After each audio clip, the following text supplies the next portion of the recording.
अस्सलामुअलैकुम। मेरा नाम मोहम्मद शाहजेब है और आज की जो मेरी प्रेजेंटेशन है वो कीज पर है। तो कंट्रोल शिफ्ट वाली जो की है वो हम देखते हैं विंडो 10 के अंदर जो हमारे पास वर्ड है उसमें। तो कंट्रोल शिफ्ट है उसमें सबसे पहले जो चेंज केस के लिए इस्तेमाल होता है, यानी कि हमारे पास है ये मैंने अपना नाम लिखा है तो इसके स्मॉल लेटर हैं सबकी सब, लेकिन कंट्रोल शिफ्ट ए करने के बाद ये सब कैपिटल में आ जाते हैं, इनका जो चेंज केस होता है। उसके बाद बी है कंट्रोल शिफ्ट बी, ये बोल्ड करने के लिए इस्तेमाल होता है। बोल्ड में हमारे पास ये पहला पैराग्राफ थोड़ा सा छोटा है, लेकिन जब मैं कंट्रोल शिफ्ट बी करता हूँ ये थोड़ा सा बोल्ड हो जाता है, थोड़ा सा मोटा हो जाता है यहाँ से। उसके बाद कंट्रोल सी है, ये कोई भी चीज कॉपी करने के लिए इस्तेमाल होता है, कोई भी डेटा हो, कोई भी पिक्चर हो, कोई वीडियो हो, सब कॉपी करने के लिए इस्तेमाल होता है। कंट्रोल शिफ्ट डी, ये डबल अंडरलाइन के लिए इस्तेमाल होता है। जैसे मेरे पास पहले सिंपल है लेकिन मैंने कंट्रोल शिफ्ट डी किया तो ये डबल अंडरलाइन हो गया। उसके बाद हमारे पास इसकी शॉर्टकट जो ट्रिक है वो भी मौजूद है, यहाँ पे भी इक्वल टू 3 बार लिखें उसके बाद एंटर करें तो हमारे पास ये डबल अंडरलाइन हो जाता है पैरा। उसके बाद कंट्रोल शिफ्ट ई है, इसका कोई भी रिजल्ट नहीं है। Control shift F, control shift F जो हमारे पास है ये फॉन्ट का ऑप्शन होता है और फॉन्ट के ऑप्शन में इसके अंदर भी एक ऑप्शन बॉडी का है, इसके ऊपर सिलेक्ट होती है ये भाई। उसके बाद हमारे पास कंट्रोल शिफ्ट जी, कंट्रोल शिफ्ट जी जो है वो वर्ड काउंट के लिए इस्तेमाल होता है। जैसा कि हमारे पास कंट्रोल शिफ्ट जी करेंगे तो हमारे पास पेज जो है उसके ऊपर एक वर्ड का है जिसमें हमारे पास page number, word, paragraph, lines वगैरह सब कुछ वहां पे लिखा हुआ आ जाता है। उसके बाद control shift H, control shift जो एच है ये सब कुछ हेडिंग यानी कि छुपाने के लिए इस्तेमाल किया जाता है किसी भी डॉक्यूमेंट को।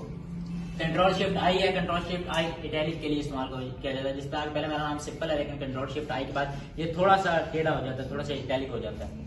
तो कंट्रोल शिफ्ट जे है, ये जस्टिफाई करने के लिए इस्तेमाल होता है, कोई भी डेटा उसको जस्टिफाई करता है साइज में बराबर। उसके बाद कंट्रोल शिफ्ट के, कंट्रोल शिफ्ट के चेंज केस के लिए ही इस्तेमाल होता है, ये इसका कंट्रोल ए वाला कंट्रोल शिफ्ट ए वाला काम है सेम। कंट्रोल शिफ्ट एल, ये बुलेट्स लगाने के लिए इस्तेमाल होता है। जैसे कि ये पहले पैरा सिंपल था, इसको अप्लाई करें उसके बाद ये साइड पे बुलेट्स आ जाती हैं हर लाइन के शुरू में। उसके बाद कंट्रोल शिफ्ट एम, इसका भी कोई रिजल्ट नहीं है। कंट्रोल शिफ्ट एन का भी कोई रिजल्ट नहीं है। कंट्रोल शिफ्ट ओ, कंट्रोल शिफ्ट ओ ये रिसर्च के लिए रिसर्च जो है उसके लिए ओपन होता है, यानी कि पहले पास हमारे पास ये पेज सिंपल है लेकिन इसको अप्लाई करेंगे तो साइड में रिसर्च का जो ऑप्शन है ना ये ऑन हो जाता है हमारे पास यहाँ पे। Control shift P, control shift P जो है ये फॉन्ट के ऑप्शन पर ही में ही जाता है, लेकिन उसके अंदर जो पहले था वो बॉडी था, इस बार इसमें जो फॉन्ट का साइज है ये इसको सिलेक्ट करने के लिए है।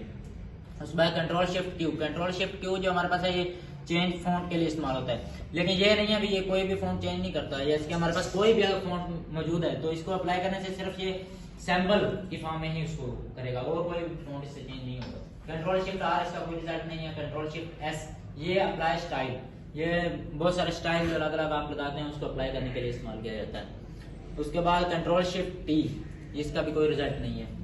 कंट्रोल शिफ्ट यू, ये अंडरलाइन के लिए इस्तेमाल होता है, यानी कि सिर्फ एक ही लाइन लगती है। अब इसकी शॉर्टकट की है जो 3 बार इस तरह से माइनस लिखते हैं उसके बाद उसको एंटर करेंगे तो ये लाइन आपके पास आ जाएगी।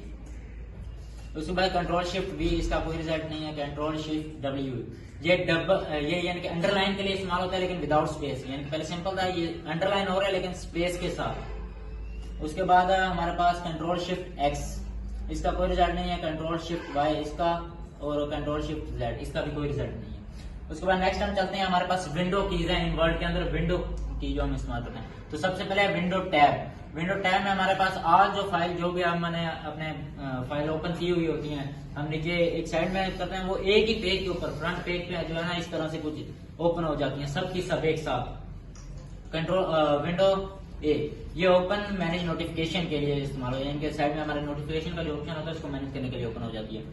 कंट्रोल शिफ्ट डी, ये क्लोज फाइल, ये जो भी फाइल आपने ओपन किया था उसको क्लोज कर देता है।